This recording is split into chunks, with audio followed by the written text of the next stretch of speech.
Hello, everybody. My name is Milos Manic. I am professor of computer science with Virginia Commonwealth University and president of Industrial Electronics Society. It gives me great pleasure to introduce Don Tan as one of our town hall speakers. Today's topic will be about something that many of our members are interested in, IEEE fellow applications. Also, I would assume very informative for those involved in the process, searching and preparing applications, as well as providing references and similar. It would probably not do justice for me to introduce Don, but I will mention several of his positions. President of IEEE Transportation Electrification Council, Chair of IEEE Fellow Advisory Oversight Committee, Vice Chair of IEEE Industry Engagement Committee, candidate for IEEE TAVP Elect 2025, Chair of IEEE Fellow Committee 22-2023, Division 2 Director, IEEE Board Directors 2017-18, and many, many others, PELS President, etc. Don, I didn't do justice with this, but I will let you introduce yourself more thoroughly, and please present us with more and latest information about IEEE fellow applications. And thank you very much for doing this.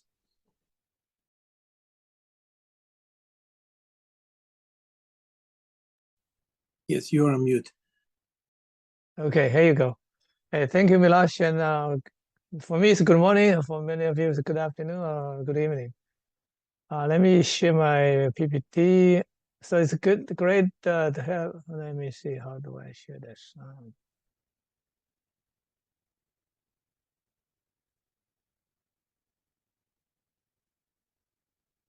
There you go. Now you should see it. All right. It's a great opportunity for me to share my knowledge about. I will touch a little bit senior members, and then the focus will be on fellow elevation. Quickly, let's Milos introduced. I have done many things within IEEE for a long time, volunteer like many of you, and then work for a U.S. Fortune 500 company. At various include functional project management and technologists, with hundreds of millions of dollars of portfolio. Okay, so today I'm gonna give you a quick review. I probably will talk about 30 or 40 minutes, and then we can open for Q&A. We'll talk about the member grades, how do you preparing yourself, judging yourself, presenting yourself, and then we can share some statistics about class of 2024. Quickly touch the resources online. If you have time, we can talk a little bit about industry engagement or Transparency and Electrification Council, but we'll focus on the senior members and the fellow. So the first of all, the senior member grade. It's the highest grade that a member can apply to, and then it's a prerequisite to be a fellow. For senior member qualifications, 10 years of professional experience, including graduate studies. And the amount of 10 years, you should have 5 years of significant performances over the past 10 years. 3 references is required if you apply by yourself. But if you are nominated by a senior member, then only 2 additional references are required, for a total of 3. Another significant aspect is that there's no limit on how many applications can be approved every year, contrary to the fellow elevation by the board of directors defined it to be less than 0.1. Less or equal to 0.1% of a membership of the previous year, December of previous year.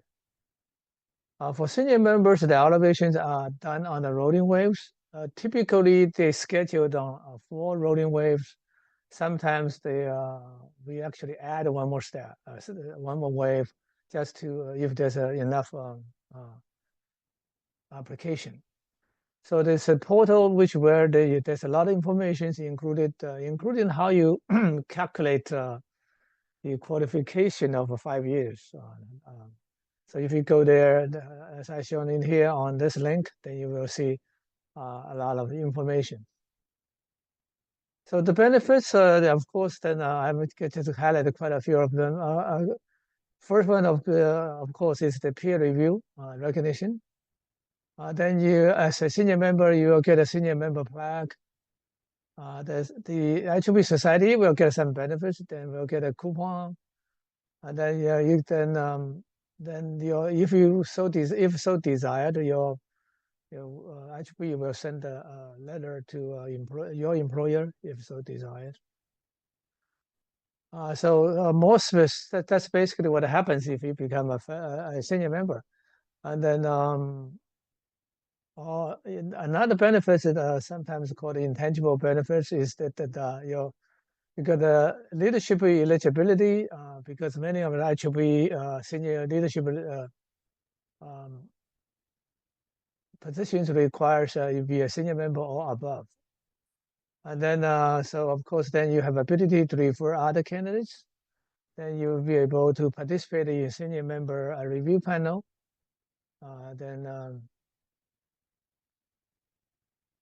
Your society and council in their local chapter newsletters, they can announce them. So certainly, it's free publicity for your career.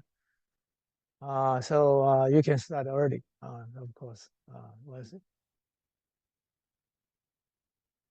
As we mentioned before, that many executive volunteer positions are required to be a senior member, and so will be beneficial for you to be a senior member. So if you are a long time, if a volunteer for IEEE, as many of us are, then that will actually open doors for you. So that's good, some advantages. Of course, for IEEE, that there's higher retention rates.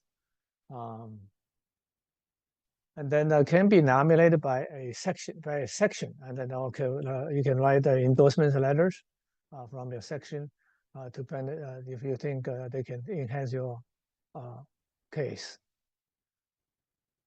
So then that's basically a senior member. Senior member is, relatively speaking, pretty straightforward.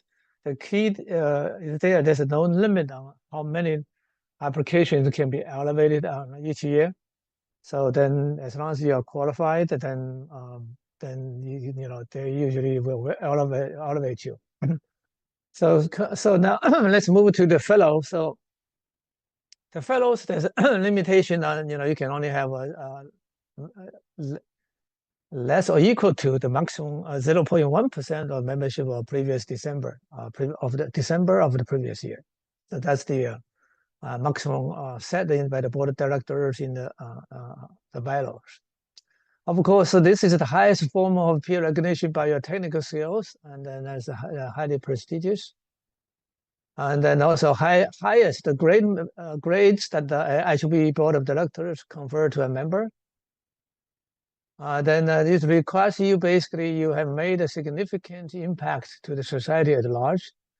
10 or 15 years of professional experience and excluding graduate studies. So this is different than senior member. Senior member, your graduate studies can be counted in, but for fellows, they cannot be counted. And then the minimum requirements is 5 years of accumulated IEEE membership in any grade. So the key words, the two elements here, one is that the accumulative, the other one is in any grade. So, and then you can have up to 5 references and 3 endorsements. And here it's the no limit on how many times you can be nominated. So in other words, you can try to work together with a nominator. You can try as many times as you want.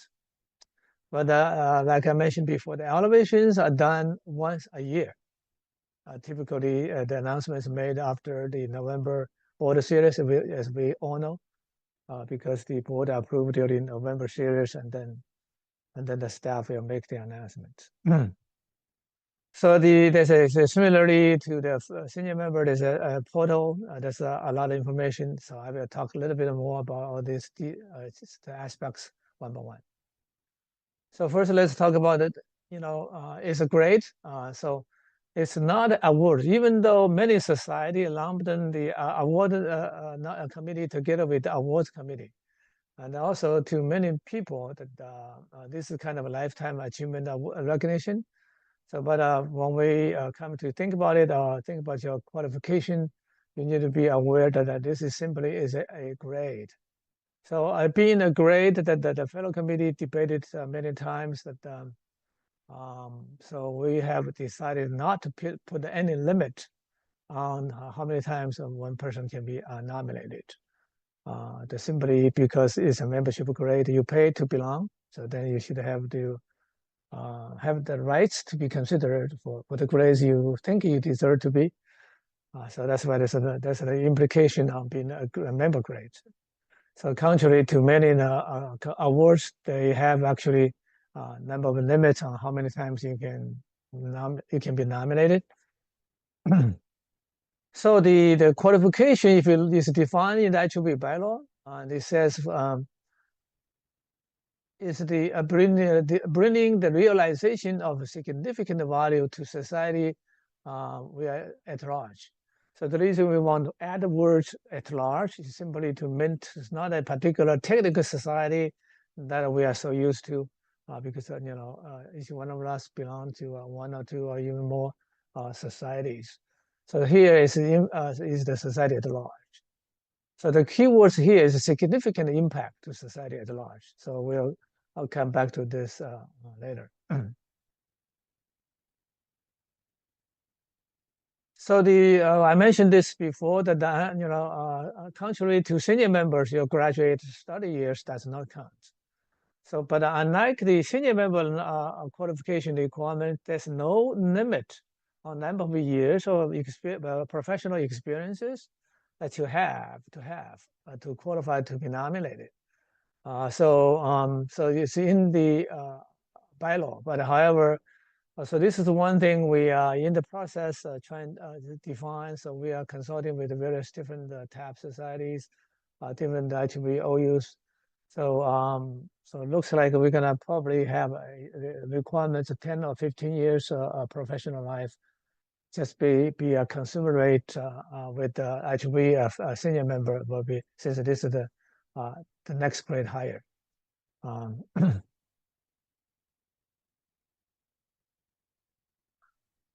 So then if you inspire to be a fellow, then you need to have a plan. So I'm talking to, since I talk to many YPs too.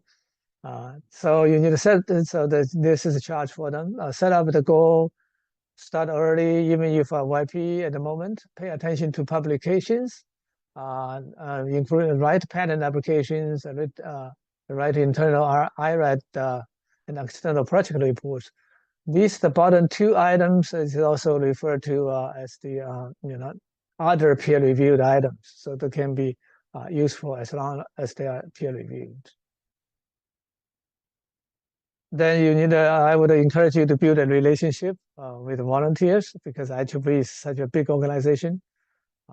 It will be good for you to understand how IEEE works, and then have a knowledge about IEEE as an organization. IEEE is getting to about 500,000 members, the world's largest member, and there's more than 1,000 volunteers. This is a very big organization.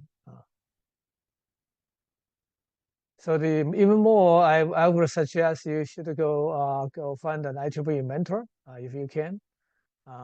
Then you can find an IEEE sponsor. That is even better. A sponsor takes the steps one more steps further. They can be actually advocate on your behalf to the opportunities to volunteers, and then they can critique your thoughts and qualifications. So this basically my attempt to answer the question some people frequently asked by many people which is that, I mean, how do I find a mentor? How do I actually find a nominator? Find a reference writer or endorsements writer.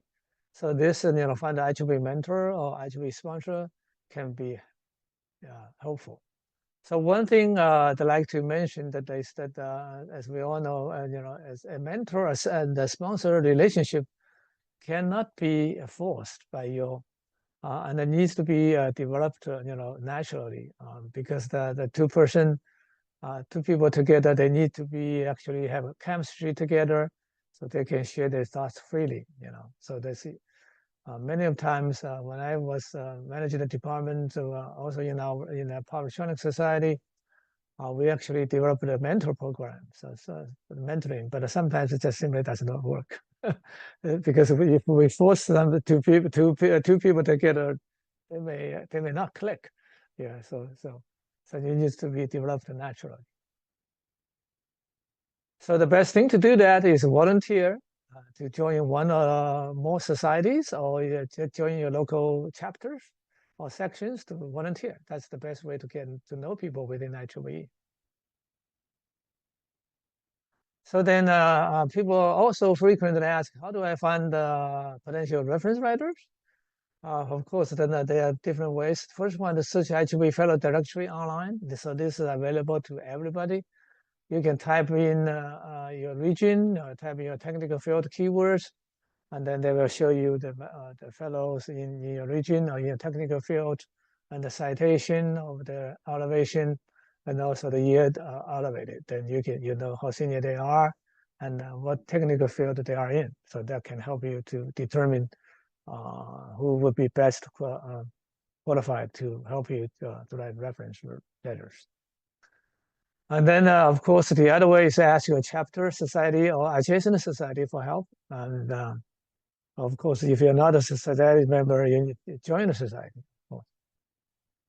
And then the third way is relatively new, that the board of directors actually recently, 2 years ago, approved the plan for each society and council to have a fellow nomination committee or a fellow search committee. So the pure task for the committee is actually to find potential candidates who can be considered for nomination, to encourage them to put the effort in to get the nominations done. So this is the for endorsement writers. Usually these are the people who know you best. They basically have a first-hand knowledge of your work. So we'll talk a little bit more about all these the references writer and the endorsements writer and the roles they play a little bit later. So then once you have this in plan, then the next big question is that then how do I judge myself? Do I have a chance? How do I then? First of all, there's no cut and dry rules as to effectively judging yourself for qualification. But like I mentioned a little while ago, that typically you should have a few worthy achievements, technical contributions in research as engineer, scientist, technical innovator, educator, technical leader, or standards contributor, or and. So the recent words you see here used to be or, now it's and. So I will elaborate that more, the difference, single word difference, that's a single, that makes big difference. 10 or 15 years of professional life experience, then of course it's not necessarily a life achievement award. Too many is not, but too many they are. So then they say not necessary. So then in order to help people, I developed my so-called Downs 10% rule. I know people want to think about, how do I, quantitatively to judge this? How do I really have a concrete thinking? So the first, the thing to do is to ask yourself if you have one or two, even more, or three, or even three technical contributions in your particular technical field that can be roughly ranked in the top 10%. So you can see that there are a few elements here. One is actually 2 or 3 contributions.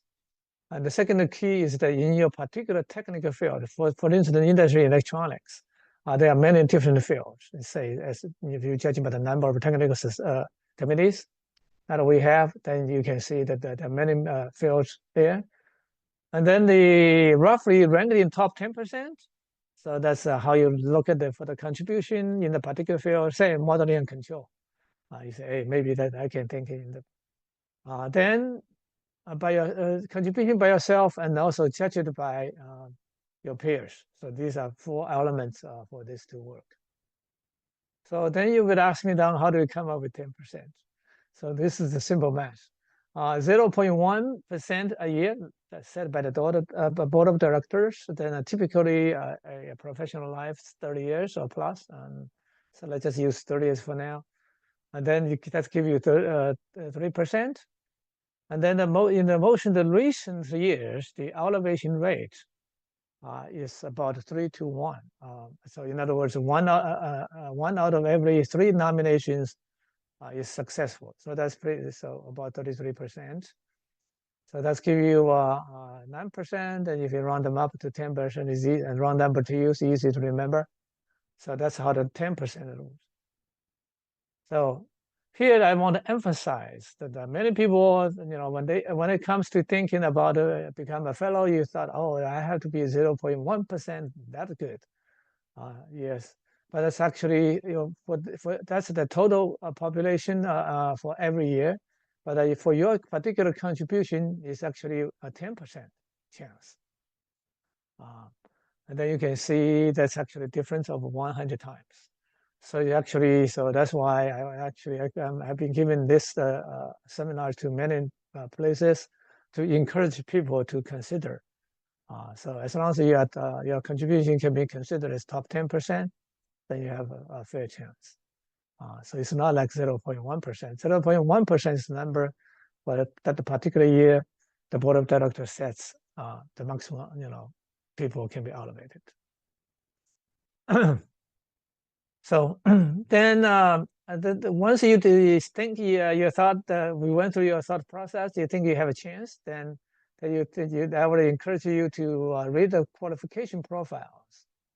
So currently there are 4 qualification profiles available online based on the traditional 4 categories of qualification. So they are, in this document, the IEEE Fellow Committee recommended the guide how to write an effective nomination. We are in the process, updating this, because there's a lot of things happening, so we have not got things done just yet. But eventually this will be updated. But there's as you know, so this is one example to tell you that the files. This is actually pulled out of Steve Wozniak nomination. He was actually recently elevated to be an IEEE Fellow. So as we all know, he's one of the 3 people who actually worked with Steve Jobs to build the first Apple computer in Steve Jobs' garage. So we're not saying everybody has to be that kind of qualification, but nevertheless, to give you the example, you can see the top example, how the qualification can be done, and the words you can use. So that can be really helpful to anybody who's thinking in that category. So I have mentioned that before traditionally we have 4 qualification categories, but recently the 4 qualification has been elevated in the qualification used to be a nomination qualification. For each package nominee, you can only belong to 1 category. But one of the significant change for the new process is that now a nominee can actually nominate for multiple categories. Now it's called a nomination. Qualification. The terminology is being changed from a nomination category to contribution category. So then the significance here, as I mentioned before, used to be you have to belong to one of the 4. So the relationship is or. So you need to be a research scientist or a TI or an educator or a technical leader. All right. So now we changed it to the contribution category. So now you can belong for each application. You can pick up to 2. So I will talk about a little bit more. Let me so focus on this matrix. So that's one category. So I'll go to one more step deeper. Is that for each category we actually expanded the contribution characterization matrix. In other words, this is a long official language we use, but it's basically criteria for the judges to use to think about it when it comes to judging. So basically, in the past, as for those of you who've been elevated already, you can see that we typically is written. The original is written for research scientists. It's highly focused on papers. So one of the things that I did together with our committee, we expand this to from 1-by-1 matrix to now currently 5-by-5 matrix. As you can see now, on the you can see we have research publication, peer-reviewed publication, design, products, processes, algorithms, systems, and public industry contributions, patents, trade secrets, and standards. You can see these are things that in the past it's not explicitly called out, and then it's not actually placed emphasized, not emphasized with. So, but like remember, if you the board of directors has approved this matrix, and then going back to that, I mentioned it a little while ago, it's the impact to society at large.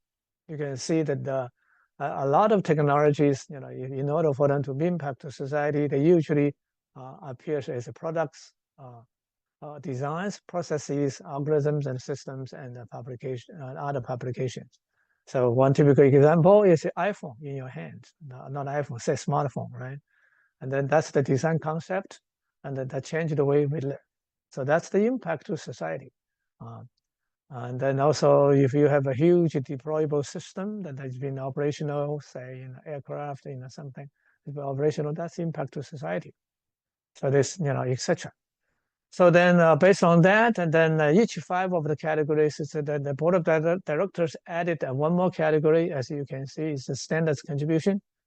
So now we have 5 categories.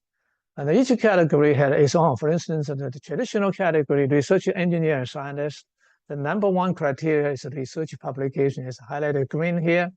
Then as the original the #2 will be peer-reviewed case, they're highlighted as yellow. And then patents and trade secrets, they're highlighted in yellow too. And then for designs, products, etc., and the standards for academia, they are 3rd criteria. They are least important, of course.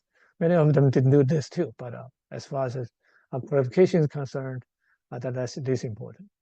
For technical innovators, that's the traditional called application engineers and then practitioners. The reason we changed the TI, one is that these terms, application engineer, practitioners, are old. And then to many people, they actually, it's actually derogatory. The more importantly is that it does not reflect the reality in the field. As I mentioned just a little while ago, the industry actually contributed quite a bit to the impact of society.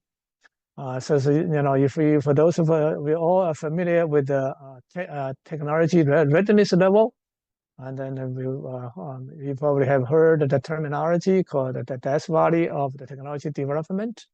So which means that a lot of technology they are successful in the lab cannot actually make to the final products for various different reasons. That's that's where the industry people, technologists come into to help you to make them producible, scalable. So that's where the contributions are, and that's where the recreations are, happened. So then it's so somehow we just overlooked this important aspects of the entire life cycle of the technology development. So this basically recognized that reality in the change and also the impact to society at large by the IEEE. Technical leaders, then you can say it's similar to industry people. The primary contribution is design products, processes, algorithms, systems, etc. Trade secrets. And then for educators, it's quite different. Then Number one is that peer-reviewed materials, because they recognize for the good textbook they do, or for a lab course or lab menu they have developed for that contribution. And then the papers and the trade secrets patents, they are second tier. And then of course, similar to academia, the products, etc., and the standards, they are a third tier. And then the fifth new category that the board approved is standards contributors. And it's actually, of course, the standards actually is number one. The rest to the left, three of them. Number two, the paper is the least important. So this probably give you the more the reflection or a recognition of reality in the trenches, so to speak. As you know, for standards is important. If you work in the phone, 5G and 6G, then huge work efforts going on for the standards. As we all know, that's critically important. Another good example is the renewable integration into a grid. You have to have a standard. Otherwise, if you connect them together, you may disable a otherwise stable grid system. So you can say these standards are crucially important. And of course, actually the biggest event is the Bluetooth. That's it's actually, that IEEE standards is actually worldwide standards for Bluetooth. So that's the impact to society. So this is impact to society. So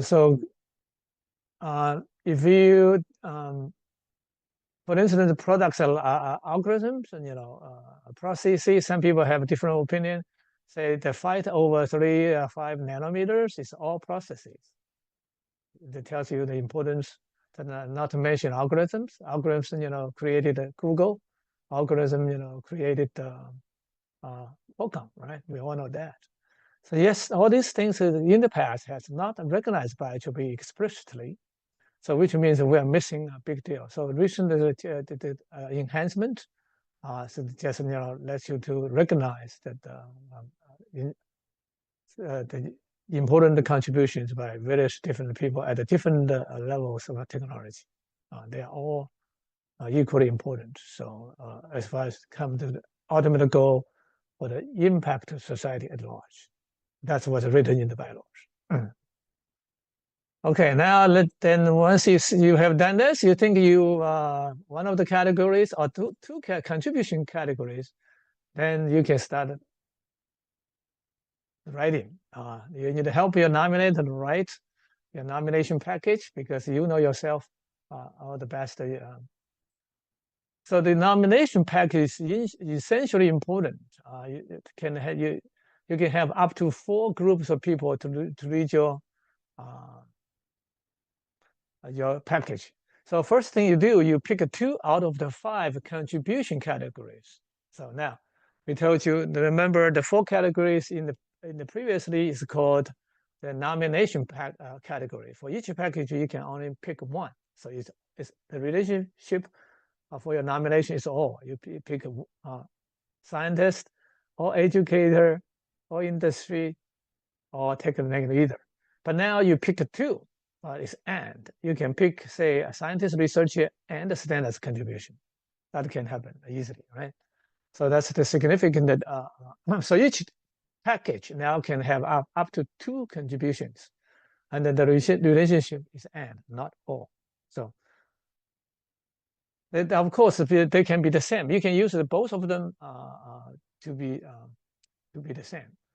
For instance, you're academician, and then you think it's most likely your contribution is in, and then you can use the 2 categories, use the same. So this is basically another way to recognize the reality in the trenches, so to speak, because now that all the new technology or products developments are increasingly cross-cutting the traditional boundaries, and all our society and councils, societies are typically organically grown. They are, in a sense, is a traditional boundaries, especially old, long-standing society. So I mentioned that each package is reviewed by 3 or 4 separate processes. So let me this first one, is your reference writer or endorsement writers. They read your form, your package carefully to understand the qualification. And then once you submit your nomination package to the Society of Technical Council Fellow Evaluation Committee, known as FECs, or sometimes you hear the term FAC, they evaluate them.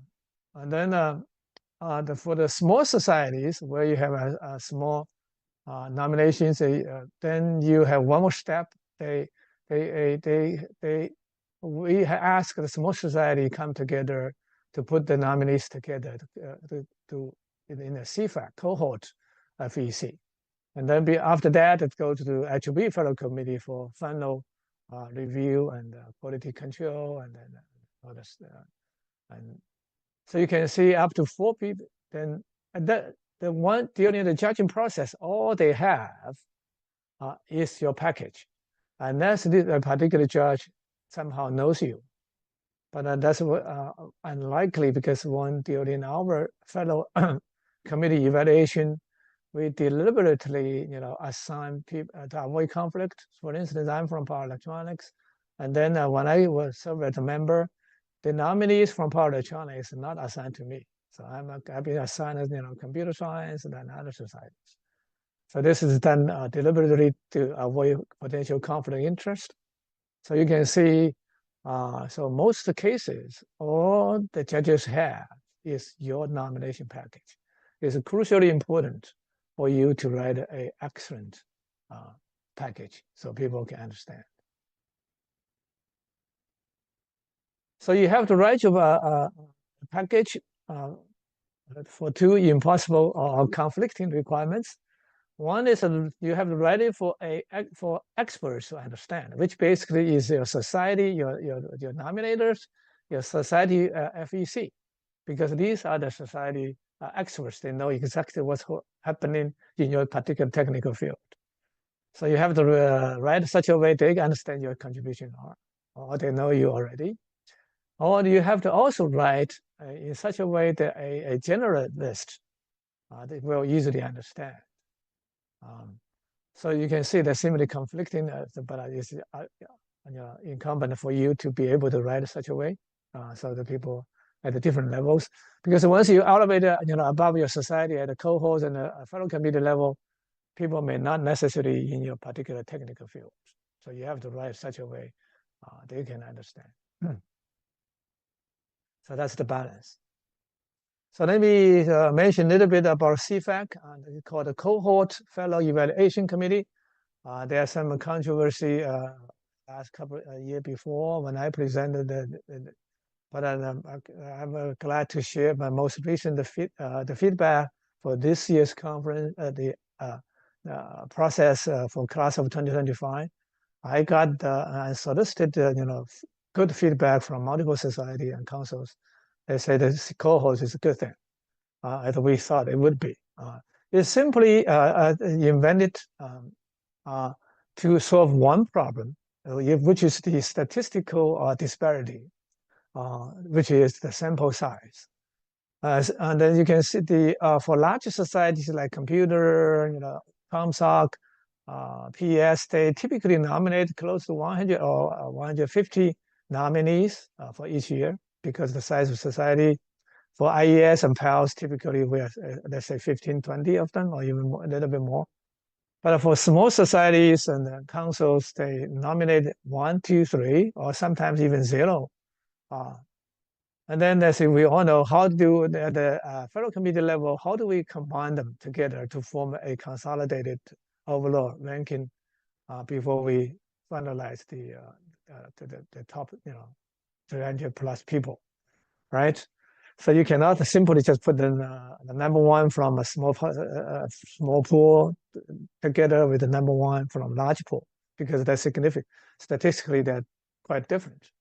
So what we do, in the past, what had happened is we actually asked IEEE fellow committee judges to reevaluate those from small societies, and then that's actually a disadvantage to societies and councils.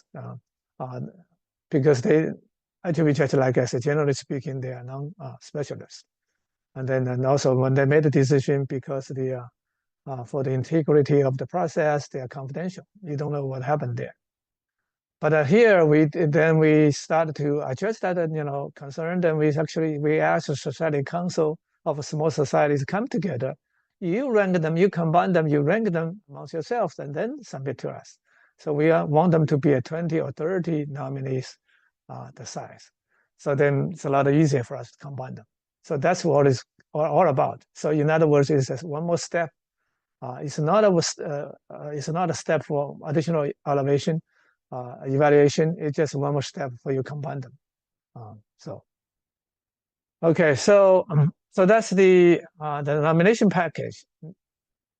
So like I mentioned before, you have to nomination includes the three fundamental aspects: individual contributions to the field made by the nominee, the impact from these contributions, and then verifiable evidence. So basically, that's the three things when the nomination is all about. So you need to focus on that, and you do a good job about it. Using concise narratives that explicitly address these three aspects are more effective. Excessive superlatives sometimes does not help you. As we all know, sometimes people use adjectives on top of adjectives and on top of adjectives. It just does not make any much sense. So it needs to be concise and to the point. So now let's talk about the roles each reference and endorsements play. Then let's talk about the reference first, because the issue, as I mentioned a little while ago, each one of them actually play different roles. Let me check my time. Okay, I need to speed up my speed. Then you can have 3 up to 5, references. But then all the reference writers has to be actually a fellow.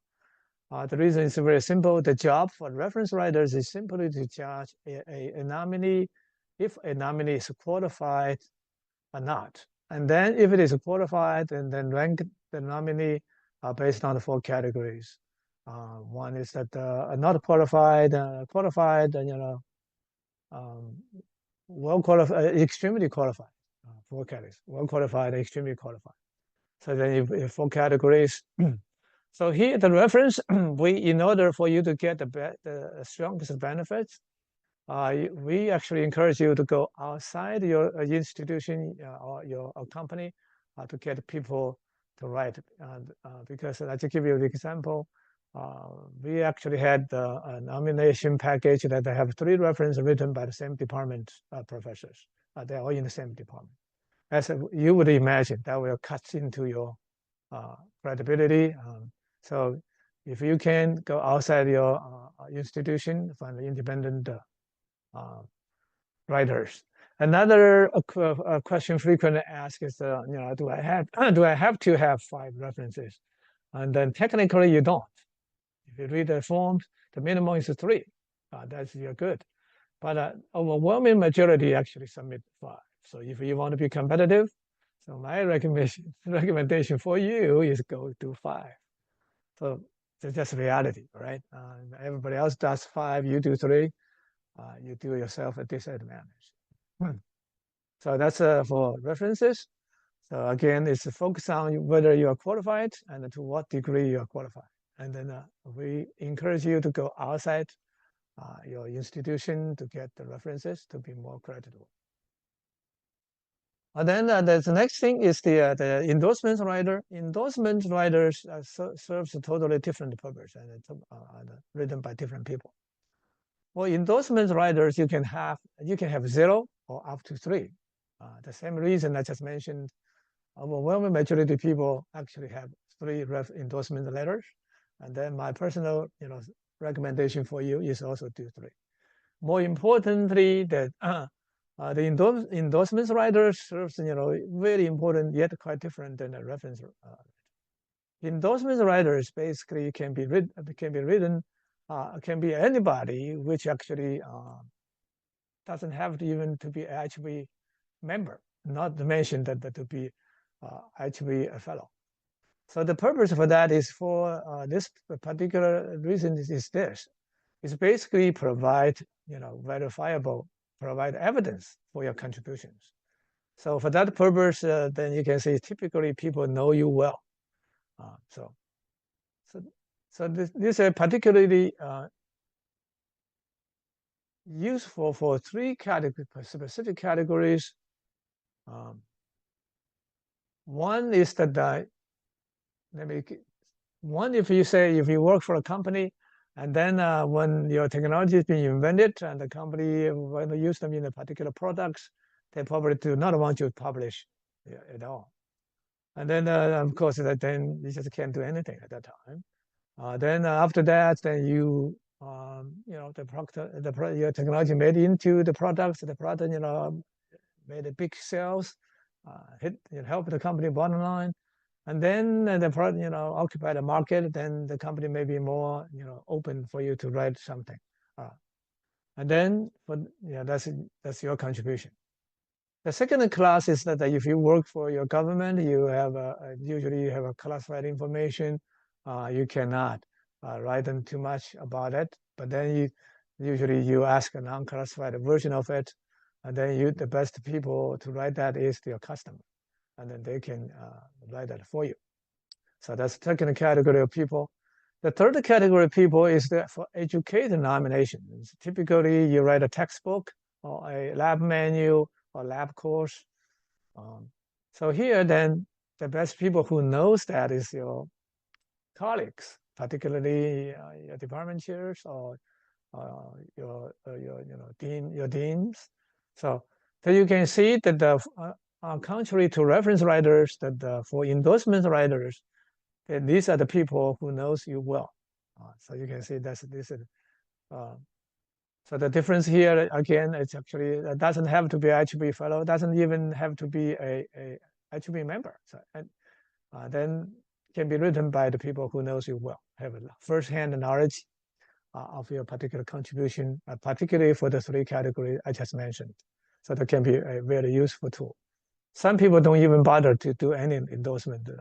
Then I would encourage you to actually use endorsement as a tool to provide more information, first-hand information to support your case. And then I'm showing some, as you can see, I mentioned that you can see in the past year, the total nomination in the middle where my arrow cursor is 949 last for class 2024. We elevated 323. You can see it's about typically roughly 1/3. So that number is really typical. So like for the class of 2022, it's 1,029. We out of 311. You can see. So this happened here. Another aspect I would mention to you is that the educator nomination in 1999 was 303, but in 2024 it's 699. It's more than doubled. Yet for industry people, 207 stayed 187. You can see it's roughly does not change much. It stayed about the 200, just roughly at the 200. You can see that's why you can see that the ratio to here is 3:1.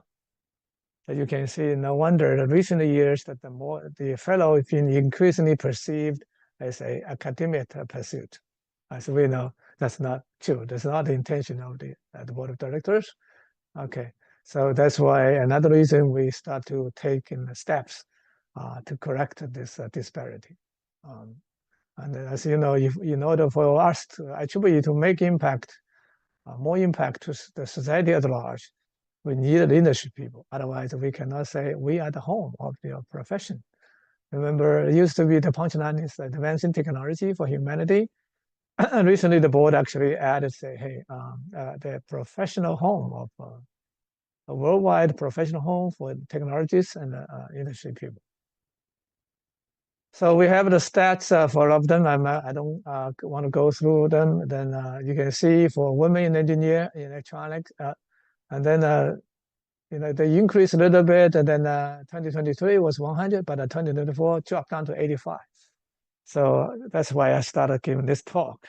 Then I'm glad to report to you for class of 2025, we are back in the, I think it's 111. So we are back. So that's what we want to see, more women nominees. So we actually have this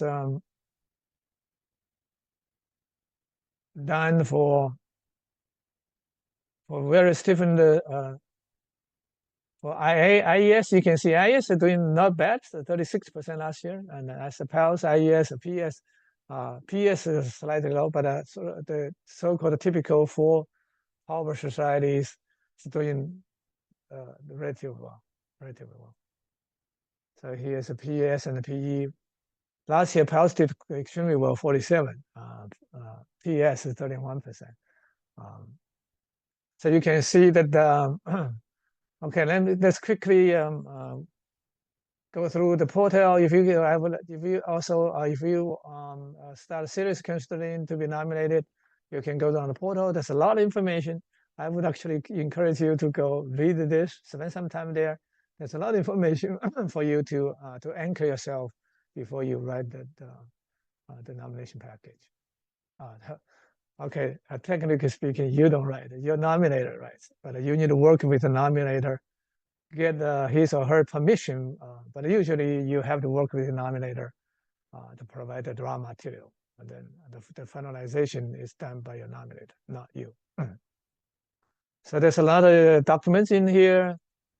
And then I just want to mention that the IEEE Standards Association have actually particular guides for fellow evaluation, elevation based on standards contributions. So there's also you can go down this link, then you can get to the Standard Association. So with that, I thank you for your attention. I'll be glad to take any questions, Milos.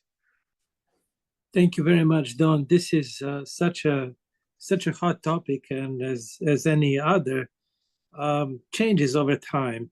So it's very important to stay in touch with the latest expectations when it comes to preparing a successful application. For the audience, please do feel free to post your questions or comments in the chat Q&A window. And I'm sure Don will be very happy to address those. And Don, while we are waiting for questions, I was wondering if you could a little bit shed more light on something that I have noticed that there's a little bit of confusion with, and that is the impact of contributions. When we say impact, what does impact really mean? Is it really a cumulative list of achievements, or is it more about several strong, impactful inventions, contributions? Can you tell us more about what impact really entails? And then the second question would be, can you give us examples of verifiable evidence? What does it mean? Do these evaluators really have a depth of knowledge in everything, or do they really try to find verifiable evidence any human would, right? So please tell us more. Okay. I think the best idea, for you, go back to what I mentioned, so impact to society. Okay. So what we would say, if you work for companies, if you say, I had developed the technology A and B, they made into the product, F and Z, whatever you call it, and then this, made the sales in hundreds of $millions. I mean, whatever number that's good for your particular products. And then I think that's the impact to society. Okay, right? Or you say, I actually deploy this renewable energy system. They've been used for this hospital, and then survived a particular abnormal weather condition and works perfectly supposed to, etc. These are all direct impact to society. And then also you say, and let me say the Apple design. It's a design concept. It's a collection of technologies. But the way we actually introduce technology to the society is a product. So you can say this is the impact. You change the way we live. That's in my personal opinion. I started talking at board level. We don't celebrate success like this. That's why I say, hey, how come people didn't know what IEEE does? Because we don't celebrate them. We should celebrate them IEEE, by design. Okay, now, so that's one thing. One example. if you talk about processes, if you say, hey, I improved these processes within TSMC, for instance, this is just a purely example. Then you can see, I actually then, based on this process improvement, I actually increased my yields by this much. That's impact to society, because these days the competition are at yields. We all know the 3 nanometer, 5 nanometers that fighting actually all at the processes. How do you get yields?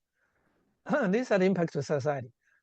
But realistically, I know then people automatically, particularly from industry, they look at your impact factors, look at your paper, your number of papers you publish, the index, and all that stuff. For many of them, it can be, I would say, these are the direct impact to research. Research to a large extent is impact to society. But yet, to a lot of extent, they're not directly impact society as far as, for, ordinary day life. Particularly if you cannot make to the products go through cross the death valley, so to speak, to become something really useful, then you become a purely in the lab. So then you have much less impact, right? Even though it's really ingenious invention. Oh, that's a great idea. But however, for whatever reason, you cannot make to a scale, cannot be scaled, cannot make it into a mass product. That would be less impactful. So stuff like that. Standards like, if you do a standards, it's like widely adopted. So like the Bluetooth one, hey, that's impact. And you will see, write it, it's not too hard to write it. You hear many people say it's not too hard to write standards, which is true. But I tell people it's extremely hard for you to write a standard all the people will use. That's the difference. If you use a standard that actually everybody else uses, that's impact. The same is true for a textbook. You and I, everybody can write a textbook, right? As long as you teach, you have a textbook. You just have to put them in the formal form. But it's good. They're not different for a textbook. Everybody else uses. That's a big difference. If you have a textbook, say, hey, it's used by 10 departments, or even 30, or even 100 schools, that's impact to society. It's not too easy to write such a good textbook for people to use, even though everybody teaches every day. It's a big difference, stuff like that. Yeah. Thank you very much, Don. I think you're making some very valuable points for both future candidates and those that are involved in the process as referees or those that write endorsements and others. We are coming to an end of the hour. Don, I would ask you to maybe display your first opening slide with your name and background, okay. And perhaps we can close this great session with that slide. And I'd like to thank you on behalf of everybody involved and on behalf of IES for presenting this talk. Thank you very much. Thank you, Milos, for the opportunity. Thank you, everybody, for attending. So hopefully we share some knowledge that can be helpful for you. Thank you. Thank you. We really appreciate it. Have a wonderful rest of the day. Yeah, you too. Thank you, everybody. Bye-bye. Thank you. Bye.